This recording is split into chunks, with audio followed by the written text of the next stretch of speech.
안녕하세요. 성경 통독을 위한 성경개요. 오늘은 미가서입니다. 미가는 원래 이름이 미가야인데 야훼를 가르치죠. 그래서 미가의 뜻은 누가 여호와와 같은가 라는 뜻입니다. 미가서에는 자기 이름과 같은 메시지를 담고 있습니다. 미가서 7장 18절에 보면 주와 같은 신이 어디 있으리까 라고 고백하고 있죠. 주께서는 죄악과 그 기업에 남은 자의 허물을 사유하시며 인애를 기뻐하심으로 진노를 오래 품지 아니하시나이다 라고 고백하고 있죠. 미가서는 이렇게 하나님과 같은 분은 없다 이렇게 고백하면서 때로는 심판하시는 하나님, 그리고 심판 후에는 용서하시고 회복하시는 하나님을 말씀해주고 있습니다. 미가서는 유다와 북이스라엘 모두에게 예언을 하고 있습니다. 1장 1절에 보면 사마리아와 예루살렘에 관한 묵시라, 북이스라엘 사마리아, 남유다 예루살렘 이렇게 모두를 상대로 예언하고 있다는 것이죠. 그러나 내용을 보면 북이스라엘도 언급이 되지만 주로 남유다를 향해 예언하고 있는 것을 보게 됩니다. 특별히 미가는 최초로 예루살렘의 멸망을 예언한 선지자입니다. 나중에 예레미야도 미가와 마찬가지로 예루살렘과 유다의 멸망을 예언하고 있는데 미가가 말씀을 인용한 것들을 기록해 놓고 있죠. 예레미야도 남한국 유다의 멸망을 예언하다가 죽을 위험에 처한 적이 있습니다. 이때 미가의 말씀을 본보기로 죽음의 위험에서 모면하게 됩니다. 예레미야 26장 18절에 보면 유다왕 히스기야 시대의 모레셋 사람 미가가 유다의 모든 백성에게 예언하여 이르되 만군의 여호와께서 이와 같이 말씀하셨느니라.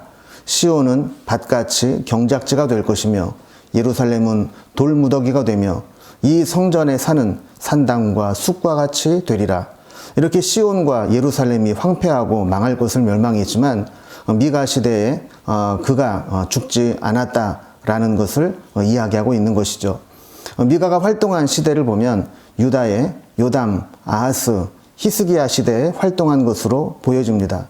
주전 8세기 후반에 활동한 것입니다. 그는 이사야와 동시대의 인물이며 아모스를 이어 호세아가 활동을 마무리할 즈음 비슷한 시기에 활동한 선지자입니다. 연대표를 보면서 확인을 해보도록 하겠습니다. 이 도표를 보면 북왕국 이스라엘은 여로보암 2세 때 가장 전성기를 누리게 됩니다. 그리고 여로보암 2세가 죽은 후부터 급격히 쇠락한 후에 호세아 왕 때 아수르에 멸망을 하게 되죠. 이때 활동을 했던 선지자가 북왕국의 아모스, 그리고 뒤를 이어 호세아가 활동을 합니다. 자, 그 밑쪽에 남왕국 유다를 보면 아모스가 활동할 때 우시야, 그리고 이어서 요담, 아하스, 히스기야로 이어지게 되죠.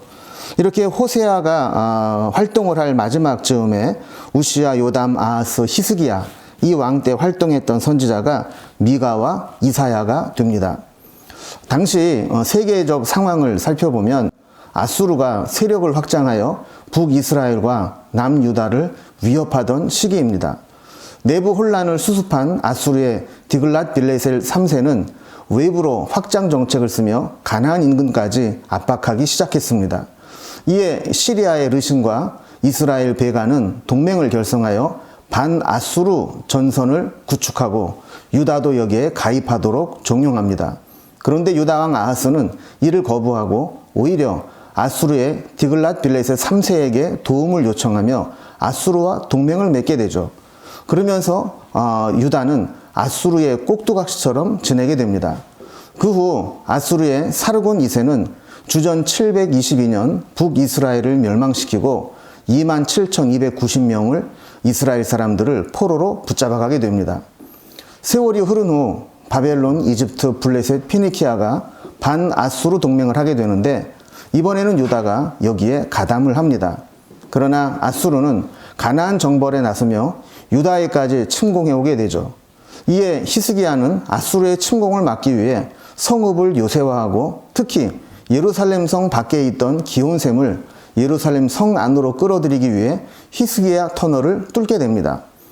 유다를 침공한 아수르 사네립은 순식간에 46개 성읍들을 점령하고 예루살렘까지 진격해와 겹겹이 포위하게 됩니다. 미가서 1장 9절에 보면 이는 그 상처는 고칠 수 없고 그것이 유다까지도 이르고 내 백성의 성문 곧 예루살렘에도 미쳤음이니라 이렇게 말씀한 것을 보는데, 이렇게 모든 성읍들이 점령을 당하고 예루살렘까지 아수르의 군대가 미쳤다는 것을 보여주고 있습니다. 이때 하나님의 간섭하심으로 위기를 모면하게 되죠. 미가는 유다를 향해 아수르에게 멸망을 당하지 않지만 바벨론에게는 멸망당하게 될 것이라는 예언의 말씀을 남깁니다. 미가가 활동할 당시 유다의 사회적 상황을 보면 부정과 불의가 만연한 사회, 그리고 종교적으로도 우상 숭배와 도덕적 타락이 극심했던 곳입니다. 구체적으로 보면 계층 간의 분열, 도덕적 부패, 불의가 가득한 시장 경제, 상류층의 부정과 죄악, 종교 지도자들의 탐욕, 이런 것들이 사회 곳곳에서 나타나고 있었습니다. 이때 미가를 통해 정의와 도덕성을 회복하고 예배가 다시 회복될 것을 촉구하는 메시지를 전하고 있습니다. 이것이 하나님을 사랑하는 것이라고 말씀하고 있죠. 이 메시지는 북이스라엘의 아모스 선지자가 전한 메시지와 비슷해서 미가는 남왕국의 아모스라고 부르기도 합니다. 미가는 그가 소명을 받아 말씀을 전하는 것을 이렇게 고백합니다. 3장 8절에 보면 오직 나는 여호와의 영으로 말미암아 능력과 정의와 용기로 충만해져서 야곱의 허물과 이스라엘의 죄를 그들에게 보이리라. 이렇게 활동하게 되죠. 미가의 핵심 구절을 찾아본다면 6장 8절입니다. 사람아, 주께서 선한 것이 무엇임을 내게 보이셨나니 여호와께서 내게 구하시는 것은 오직 정의를 행하며 인자를 사랑하며 겸손하게 네 하나님과 함께 행하는 것이 아니냐라는 것이죠. 미가서의 한 가지 특이한 것은 예수님의 탄생지인 베들레헴을 예언했다는 겁니다. 미가 5장 2절에 보면 베들레헴 에브라다야 너는 유다 족속 중에 작을지라도 이스라엘을 다스릴 자가 네게서 네게로 나올 것이라. 그의 근본은 상고의 영원에 있느니라. 이 말씀이 그대로 마태복음 2장 6절에서 성취되고 있습니다. 미가서의 내용을 보면 크게 세 부분으로 나누어지는데 모두 들을지어다, 들으라 라는 말로 도입 부분을 시작하며 심판과 회복의 메시지를 서로 교차해서 선포합니다. 각각 메시지들이 시작되는 1장 2절에 보면 백성들아 너희는 다 들을지어다, 땅과 거기에 있는 모든 것들아 자세히 들을지어다, 이렇게 들을지어다로 시작합니다. 또 3장 1절 두 번째 메시지가 시작되는 것이죠. 여기에도 보면 내가 또 이르노니 야곱의 우두머리들과 이스라엘 족속의 통치자들아 들으라, 이렇게 시작합니다. 세 번째 예언군인 6장 1절을 시작하는 곳에서도 너희는 여호와의 말씀을 들을지어다, 이렇게 들을지어다, 들으라 라는 말로 세 개의 예언군으로 기록되어 있습니다. 좀 자세히 살펴보면 먼저 첫 번째 예언군은 1장, 2장입니다. 아까 말씀드린 것처럼 각 예언마다 하나님의 심판과 또 회복이 교차해서 전해지고 있습니다. 먼저 1장 1절은 표제로서 미가서의 시대적, 지리적 배경을 설명하고 있습니다. 본격적으로 1장 2절부터 이제 첫 번째 예언이 시작되는데 2장 11절까지 먼저 심판을 예언하죠. 유다가 이스라엘의 죄를 따르게 되었다라는 것입니다. 이스라엘이 먼저 우상 숭배와 죄에 빠지게 되었고 이것을 유다도 본받았다라는 겁니다. 다시 말하면 북이스라엘이 그 죄로 말미암아 멸망당하는 것을 지켜보면서도 유다는 그 죄를 끊어버리지 않았다는 겁니다. 1장 5절에 보면 이스라엘 족속의 죄로 말미암음이라 야곱의 허물이 무엇이냐? 사마리아가 아니냐? 이렇게 유다가 북이스라엘의 죄를 그대로 이어받았음을 책망하는 것입니다. 그리고 2장 12절에서 13절에서는 회복과 소망의 말씀을 전합니다. 남은 자를 모아 하나님이 목자가 되신다는 말씀이죠. 두 번째 예언군은 3장에서부터 5장까지인데 먼저 3장은 심판을 예언합니다. 정치, 종교 지도자들의 죄악을 고발하고 성전이 멸망할 것을 예언합니다. 그 중에 3장 11절을 보면 그들의 우두머리들은 뇌물을 위하여 재판하며 그들의 제사장들은 삭슬 위하여 교훈하며 그들의 선지자는 돈을 위하여 점을 치면서도 여호와를 의뢰하여 이르기를 여호와께서 우리 중에 계시지 아니하냐, 재앙이 우리에게 임하지 아니하리라 하는도다 라고 말씀하고 있습니다.